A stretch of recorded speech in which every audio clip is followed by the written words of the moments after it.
In this week's Disney Parks News Updates, we learn more about Disney theme park layoffs. We discuss the reopening of Disney's Hawaiian Resort, and we talk Disney discounts. We also check in with Run Disney. For these stories and more, stay tuned.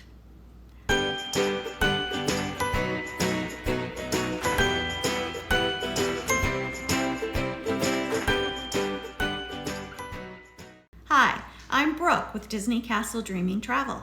I'm a Disney theme parks fanatic, and I'm also an authorized Disney vacation planner. I love helping people plan their Disney vacations, especially if they're beginners. I specialize in helping grandmas plan a big family trip, brides coordinating their Disney wedding extravaganzas, and seniors planning that special second honeymoon. Please like, subscribe, and click the bell to make sure that you don't miss any of our future videos. We post Disney Parks News Updates every Wednesday. We also post Disney travel planning tips, resort and restaurant reviews, and other topics that we know you'll love. Now, let's get to the news. Our top story this week continues to be Disney laying off more than a quarter of its 100,000 theme park employees. We have learned that 67% of the 28,000 theme park employees being laid off are part-time employees. We've also learned that 6,700 of the employees being laid off are Walt Disney World non-union employees.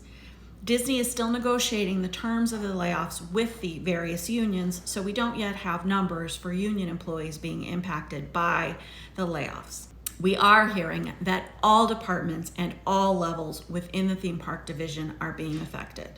From Imagineers to janitorial staff and everything in between, every department is being impacted. Of the employees so far that have gotten the call, it seems that December 4th, 2020 is the effective date for most of the layoffs. We're not really going to know the impact on the guest experience until after December 4th. However, it seems pretty obvious that the guest experience will be significantly impacted. Scott Maxwell over at the Orlando Sentinel had a terrific commentary piece this week addressing the Orlando area's dependence on tourism as their primary economic driver and primary source of employment. He included information about many of the other tourism-related layoffs happening in and around the Orlando area right now, including 1,900 SeaWorld employees, 2,300 Universal Studios employees, and thousands of employees from various hotel employers around the Orlando area. It's a really interesting commentary, and I encourage you to check it out. Now, also weighing in on Disney's decision to lay off 28,000 employees was Abigail Disney. Abigail Disney is the granddaughter of Disney co-founder Roy Disney. She took to Twitter last week to make her feelings known about the layoffs, and she chastised Disney for underpaying its theme park employees and the impact these layoffs are going to have on all those employees and their families. She went on to say, if Disney had not spent down every penny of its cash on share buybacks in 2019, $11.5 billion worth, perhaps there'd have been some dough on hand to ensure that even at a partial level, they could continue to keep some of these workers on until things return to normal. Strong words to be sure, and it's important to note she's not in a position of power. She's simply a member of the Disney family expressing her opinion. More optimistic news, Disney has been increasing park hours here and there. Most weekends in October now feature extended hours, with each park staying open about an hour later than the rest of the week. We're hopeful that we will continue to see this happen into November and December. Keep in mind that Disney always reserves the right to change their park hours whenever they want, the drop of a hat, based on anticipated crowds, staffing levels, other parameters. As we mentioned last week, Disney has been quietly increasing capacity levels and adding park reservation availability for both annual pass holders, resort guests, and ticket holders. We are seeing longer lines, especially on the weekends, and we do expect this trend to continue as Disney moves closer and closer to normal. The ghost town stuff that we saw in the beginning is over. It's getting back to normal.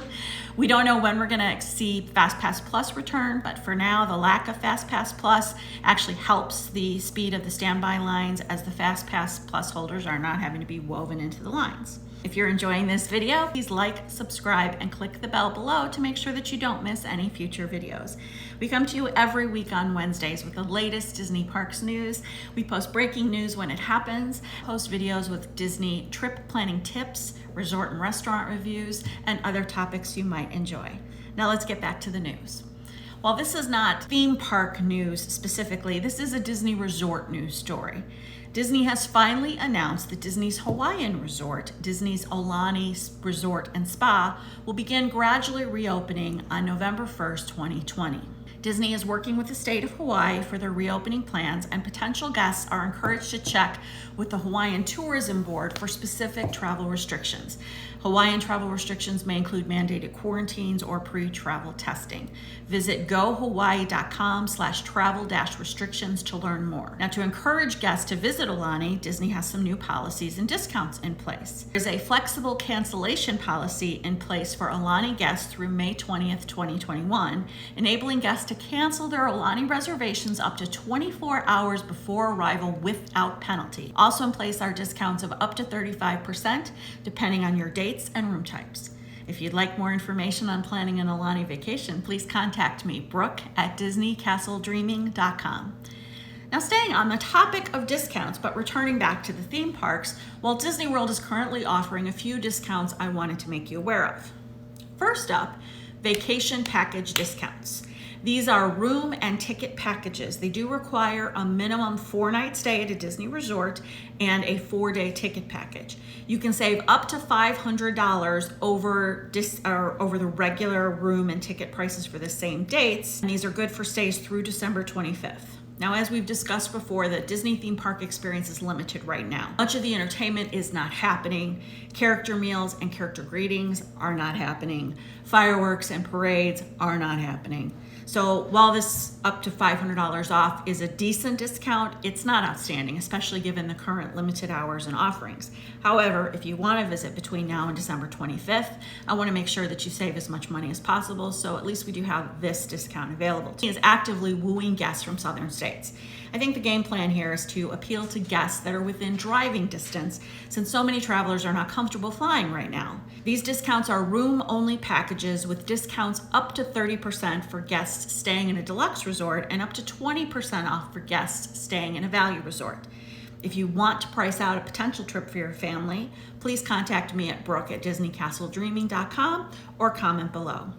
Florida residents are being offered the biggest discounts at the moment, which makes sense. They are the most likely to be able to visit in the immediate short term.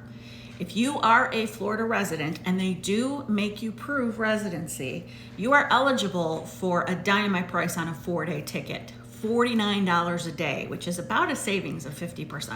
Florida residents are also eligible for room-only hotel discounts of up to 35% off for deluxe resorts and up to 25% off for Art of Animation. Art of Animation is a value resort, but it's kind of a value plus in my opinion.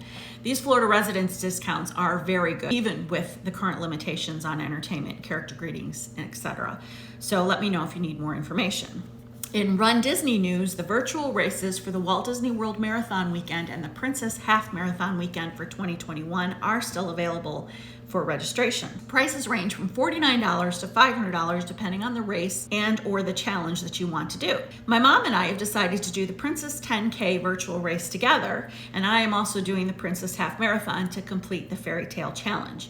We'll be posting our training updates both here and over on the blog. If you want to follow along, please make sure that you subscribe. If you're considering a Run Disney event in the future, I do have training programs that include weekly email coaching available over at DisneyCastleDreaming.com. Contact me to learn more. And that's it for this week's Disney Parks News Update. I'm Brooke with Disney Castle Dreaming Travel. We come to you each Wednesday with Disney Parks News updates and bi-weekly with Disney travel planning tips, resort and restaurant reviews, and other Disney-related topics. Please like, subscribe, and click on the bell below to be sure that you don't miss any future videos. If you have a topic you would like us to cover, please let us know by commenting below or visiting our blog at DisneyCastleDreaming.com. Thank you for watching, have a great week, and happy dreaming.